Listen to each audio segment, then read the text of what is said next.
Welcome to our channel. If you want to use Google Translate offline, follow these easy steps to translate text without an internet connection.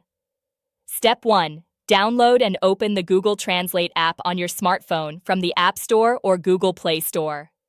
Step 2. Tap your profile picture or initials in the top right corner of the app. Step 3. Select offline translation from the menu options. Step 4. You'll see a list of available languages for offline download. Browse through and find the languages you need. Step 5. Tap the download icon next to each language you want to use offline. The file size will be shown, so ensure you have enough storage space. Step 6. Wait for the download to complete. Larger language packs may take a few minutes depending on your internet speed. Step 7. Once downloaded, you'll see a checkmark indicating the language is available offline.